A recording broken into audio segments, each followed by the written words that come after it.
बिस्मिल्लाहिर्रहमानिर्रहीम। अज़ीज़ तलबा व तालिबात, पंजाब यूनिवर्सिटी ने MA MSc में और BA BSc ऑनर्स में एडमिशन्स का आगाज़ किया हुआ है। इस वक्त स्टूडेंट्स का सब्जेक्ट चूज़ करने में काफ़ी मुश्किलात पेश आ रही हैं। तलबा तालिबात का क्वेश्चन है कि सर आप हमें गाइड करें कि हम कौन सा सब्जेक्ट रखें।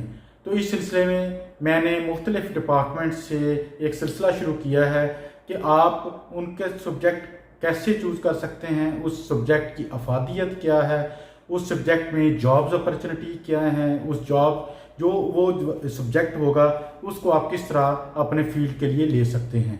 तो इस सिलसिले में मैंने मुख्तलिफ़ प्रोफेसर से यूनिवर्सिटी या पंजाब में जो डिफरेंट डिपार्टमेंट्स में हैं उनसे मैं बातचीत कर रहा हूं और मैं उनकी वीडियोस शेयर कर रहा हूं। आप उनको ज़रूर देखें ताकि आपको पता चले कि आपने उन सब्जेक्ट को कैसे चूज़ करना है। शुक्रिया। बिस्मिल्लाहिर्रहमानिर्रहीम। नाज़रीन, जैसे आपको पता है कि यूनिवर्सिटीज़ में एडमिशन्स ओपन होने को हैं और बच्चे अपने BA BSc के एग्ज़ाम्स और FA FSc के एग्ज़ाम से फ़ारिग हो रहे हैं, उनके रिज़ल्ट्स आ रहे हैं और बच्चों के लिए भी और वालिदैन के लिए भी सबसे इम्पॉर्टेंट मरहला जो सा है उनके फ्यूचर एकेडमिक करियर को चॉइस करना है। और पर्टिकुलरली जो FA FSc की स्टेज है ये बहुत इम्पॉर्टेंट स्टेज है जहाँ पे बच्चे को करियर गाइडेंस इस तरीके से मिलनी चाहिए कि जहाँ पे उसका एप्टीट्यूड है, जहाँ पे उसकी अपनी पर्सनल चॉइस है, लाइकिंग डिसलाइकिंग एग्जिस्ट करती है, उस लिहाज से वो अपने करियर में ग्रो करे और तभी वो एक फ़ाल शहरी बन सकेगा और माशरे में पॉजिटिवली कंट्रीब्यूट कर सकेगा।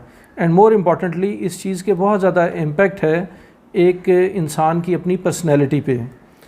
तो इस लिहाज से एक सीरीज़ ऑफ डिस्कशंस जारी हैं डिफरेंट सब्जेक्ट्स के रेफरेंस से। तो आज हमारे पास जो मेहमान हैं is professor doctor Ahmad Bilal.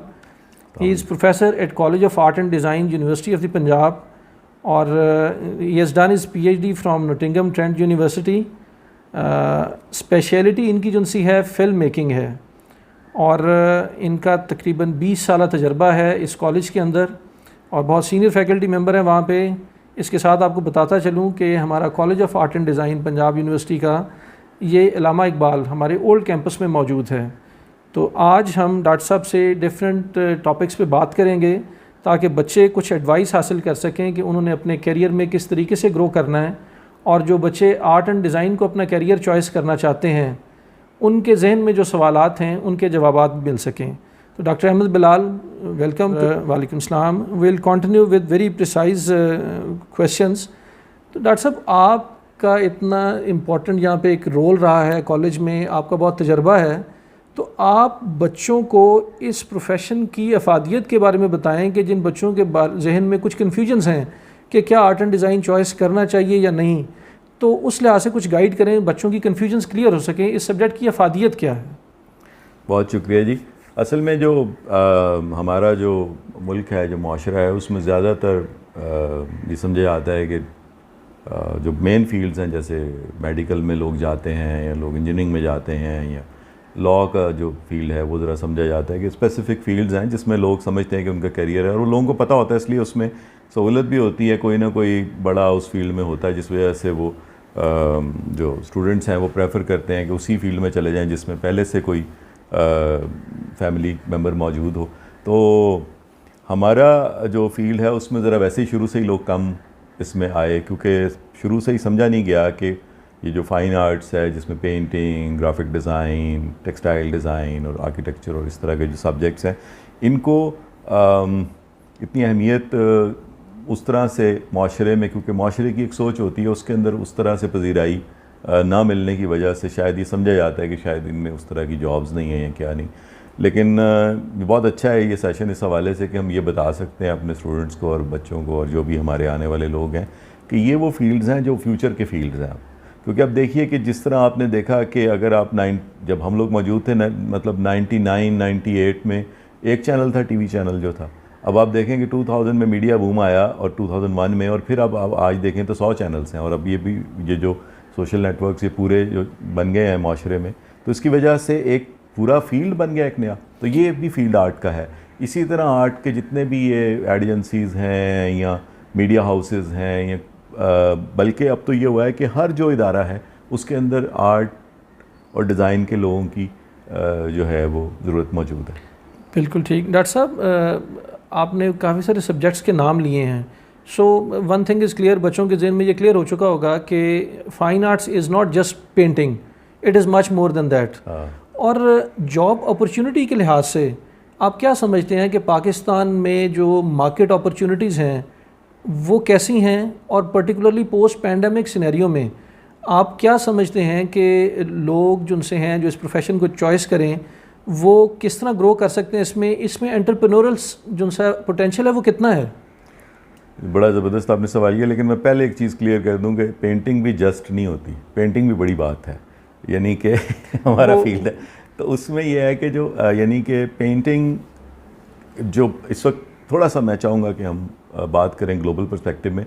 जब ग्लोबल विलेज की शक्ल हम देखते हैं तो उसके अंदर जो मॉडर्न अगली जो शक्ल है उसमें वो सोसाइटीज़ या वो माशरे सर्वाइव करेंगे जिसमें क्रिएटिविटी होगी।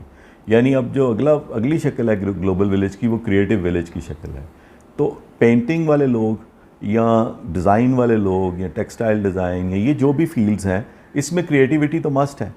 तो बेसिकली यानी कि फ़िल्म मेकिंग आप देख लें या कोई भी ये जो मीडिया हम इस्तेमाल करें तो ये आहिस्ता आहिस्ता आप देखेंगे कि तमाम डिसिप्लिन्स का सेंटर बनता जाएगा।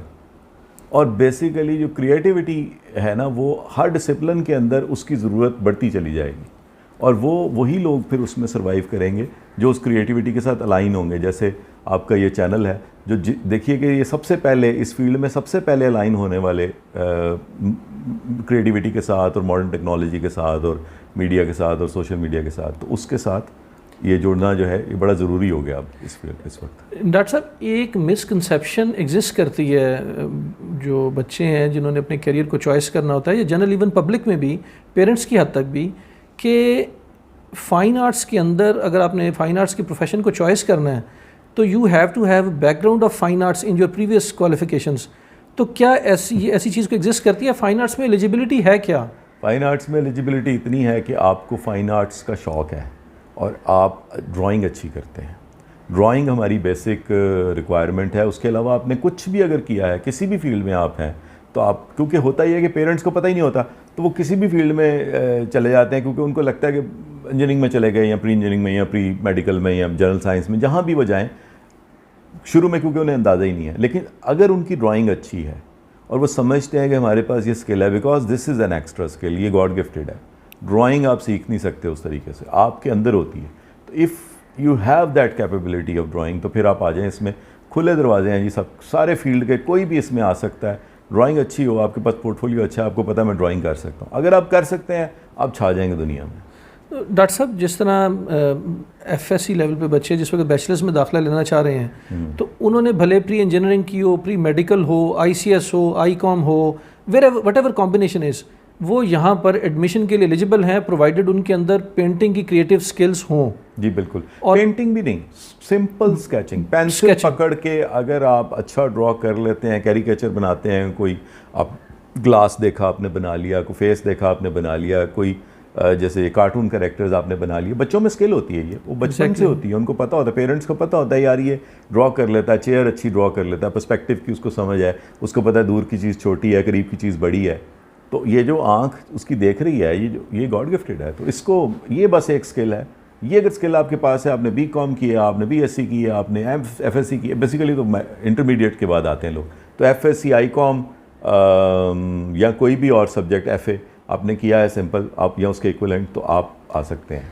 तो डॉक्टर साहब MA फ़ाइन आर्ट्स है, उसके लिए बच्चे जो उनसे हैं जो इस करियर में से प्रोग्रेस करके गए हैं आपके पास, वही एलिजिबल हैं या सिंपल BA BSc किसी भी कॉम्बिनेशन के साथ जिनके पास स्केचिंग की स्किल हो वो भी आ सकते हैं? नहीं, मास्टर्स का जो कोर्स है उसके लिए ज़रूरी है कि बैचलर में आपके पास फ़ाइन आर्ट्स हो, आपने बैचलर फ़ाइन आर्ट्स पढ़ाओ। आपको जो मतलब जो BA में या BA में आपके पास फ़ाइन आर्ट्स होना ज़रूरी है। BA में फ़ाइन आर्ट्स से रिलेटेड कोई भी आपने पढ़ा है सब्जेक्ट उससे रिलेटेड, तो फिर आप MA में आ सकते हैं, फिर आप आ सकेंगे। सो ये एलिजिबिलिटी भी क्लियर होगी बच्चों के जहन में जो था है कि शायद हमने प्री इंजीनियरिंग रख ली है या फॉर सम रीजंस कोई और सब्जेक्ट रख लिया तो अब हम फाइन आर्ट्स में नहीं जा सकते। FA लेवल पे खुले दरवाजे हैं, लेकिन BA लेवल पे फिर नहीं, क्योंकि अगर FA के बाद BA में फ़ाइन आर्ट्स रखा है तभी MA का दरवाज़ा खुला है। वरना एमए का दरवाज़ा फिर नहीं उस तरह खुलता। इसके साथ डॉक्टर साहब एक लिंक्ड क्वेश्चन है कि चले ये तो हो गया, बच्चों को एक एडवाइस मिल गई कि उनके पास बाइंडिंग्स नहीं है कोई भी FA/FSC लेवल पे, वो ज्वाइन कर सकते हैं आके फाइन आर्ट्स को। क्यों करना चाहिए उन्हें ज्वाइन? क्या अट्रैक्टिव चीज़ है इस प्रोफेशन के अंदर? क्या फ्यूचर में जो उनकी ब्रेड एंड बटर की नीड हैं उस लिहाज से, उनकी क्रिएटिव स्किल्स के लिहाज से, उनकी पर्सनैलिटी की ग्रूमिंग के लिहाज से आप क्या समझते हैं कि why to choose this profession? देखिए जी, मेरा अपना बड़ा स्ट्रगलिंग करियर है, तो अगर मैं इस फील्ड में आ गया था तो इसमें बड़ी सहूलत हमें ये हुई कि जब फर्स्ट ईयर आप क्लियर करते हैं तो नॉर्मली आपके पास ना पार्ट टाइम जॉब्स आ जाती हैं, कोई ना कोई 2 घंटे 3 घंटे आप कमाना कुछ ना कुछ कमाना शुरू कर देते हैं। और इसमें जॉब्स बहुत हैं जब भी ये, क्योंकि वही बात ना कि आपको क्योंकि अंदाज़ा ही नहीं कि इस फील्ड में क्या होता है, ज़्यादातर सोसाइटी में लोगों को अंदाज़ा नहीं। तो अब इस फील्ड में हमारे पास पर्टिकुलरली टेक्सटाइल डिज़ाइन में, कम्युनिकेशन डिज़ाइन में तो 100% कोई हमारा फ्री है ही नहीं, स्टूडेंट सारे ही जॉब के ऊपर है। पेंटिंग के अंदर जो है लोग टीचिंग में चले जाते हैं, वो भी जॉब्स की अपॉर्चुनिटी बहुत खुली है उनके पास। और फिर प्राइवेट प्रैक्टिस इतनी ज़्यादा है, इसमें एंटरप्रेन्योरशिप के इतने ऑप्शंस हैं, क्योंकि कोई मोनूमेंट बन रहा है, कोई इस वक्त बहुत सारी कंस्ट्रक्शन हो रही है, जहाँ भी आप इंटीरियर डेकोरेशन में ज़रूरत है, जहाँ भी कोई बिल्डिंग बन रही है कुछ, उसमें कहीं ना कहीं आर्ट और डिज़ाइन के जो लोग हैं इनकी ज़रूरत है। इसी तरह आर्किटेक्चर के जो लोग हैं उनकी भी जॉब रेशियो इसी तरह है कि वो लोग अभी पढ़ रहे होते हैं और उनकी जॉब्स आगे उनके पास ना कोई इंटर्नशिप कुछ ना कुछ वो कर रहे होते हैं साथ साथ। तो डॉक्टर साहब, इस वक्त जो कॉलेज है, college of art and design at university of the Punjab, कौन कौन से बैचलर्स के डिग्री प्रोग्राम्स ऑफ़र कर रहा है, किन स्पेशलिटीज़ के साथ? ये जो है ये तो आप उसमें ऐड के ऊपर अगर इसको चला दें स्क्रीन के ऊपर तो बहुत अच्छा होगा। इसमें हमारे पास जी बैचलर्स BFA जो है उसमें हमारे पास कम्युनिकेशन डिज़ाइन है, हमारे पास पेंटिंग है BFA में टेक्सटाइल डिज़ाइन है, और जो पेंटिंग का फील्ड है उस पर्टिकुलरली उसके अंदर जब BFA में लोग स्पेशलाइज भी कर सकते हैं, उसमें वो स्कल्पचर और ग्राफिक आर्ट्स में भी कर सकते हैं। इसी तरह जो कम्युनिकेशन डिज़ाइन में लोग हैं वो इलस्ट्रेशन में भी स्पेशलाइजेशन कर सकते हैं। तो बेसिकली फील्ड BFA के लिहाज से कम्युनिकेशन डिज़ाइन या ग्राफिक डिज़ाइन और टेक्सटाइल डिज़ाइन और पेंटिंग, और फिर चौथा जो हमारा फील्ड है वो आर्किटेक्चर है BFA के लिए। और ये आर्किटेक्चर 5 इयर्स डिग्री है? आर्किटेक्चर 5 ईयर, बाकी तो वहाँ 4 इयर्स, बाकी 4 इयर्स की है। ठीक हो गया। डॉक्टर साहब, एक चीज़ जो एक बहरहाल कॉन्सेप्ट एग्जिस्ट करता है सोसाइटी में, अमूमन देखा जाता है कि फ़ाइन आर्ट्स के डिपार्टमेंट्स के अंदर जेंडर बायसनेस टुवर्ड्स फीमेल बहुत ज़्यादा एग्जिस्ट करता है। तो क्या ये प्रोफेशन टू जेंडर सूट कर रहा है या आप इनकरेज करेंगे इक्वल पार्टिसिपेशन को? नहीं जी, इसमें तो इक्वल पार्टिसिपेशन की बहुत ज़रूरत है। बहुत सारे लोग ये समझते हैं कि शायद ये फीमेल ज़्यादा इसमें, क्योंकि फ़ाइन आर्ट्स का सब्जेक्ट इस तरह का है जिसको समझा जाता है कि क्योंकि पेंटिंग की वजह से और इस तरह के। लेकिन जो दूसरे फील्ड हैं जैसे कम्युनिकेशन डिज़ाइन, इवन पेंटिंग के अंदर भी या स्कल्पचर के अंदर या ग्राफिक आर्ट्स में हमें मेल जो हैं उनकी ज़्यादा ज़रूरत है, और वो फील्ड में उनको जॉब्स भी ज़्यादा, क्योंकि जॉब्स की जो शक्लें हैं वो भी इस तरह की, अब क्योंकि दुनिया कनेक्ट हो गई है अब, तो जो डिज़ाइनर्स हैं हमारे वो इंटरनेशनली भी कहीं डिज़ाइन कर रहे हैं, कुछ कर रहे हैं, तो उसमें फ़ीमेल्स भी घर से बैठ के कर सकती हैं। उनके लिए भी दरवाजे खुले हैं वो वाले कि वो कि दुनिया में कहीं पर भी ग्लोबल विलेज बनने की वजह से कनेक्टिविटी होती है, और डिज़ाइन के बहुत ऑप्शंस हैं। डिज़ाइन एक पोर्टल बने हुए हैं, वेबसाइट्स बनी हुई हैं, और उसके ऊपर आपको फ्रीलांस भी मिल जाता है बहुत कुछ करने के लिए। बिल्कुल ठीक, तो दोनों की ज़रूरत है जी इसमें। बिल्कुल ठीक डॉक्टर साहब, थैंक यू वेरी मच। आपने बड़ा ब्रीफली एक्सप्लेन किया बच्चों को कि अगर उनके जहन में कोई बैरियर है in order to choose this career तो वो क्लियर भी होंगे, और जब हम ये चीज़ बच्चों के साथ शेयर करेंगे या उनके पेरेंट्स के साथ ये शेयर होती है तो होपफुली जो उनके नेक्स्ट क्वेश्चंस हैं, जो क्यूरोसिटी ड्रिवन उनकी क्वेश्चनिंग होगी, अगर ऐसा कुछ होता है तो फिर हम आपके पास एक नेक्स्ट सेशन के लिए आएंगे, एंड वी आर होपफुल कि आप हमें टाइम भी देंगे। Thank you very much. Thank you sir, बहुत शुक्रिया।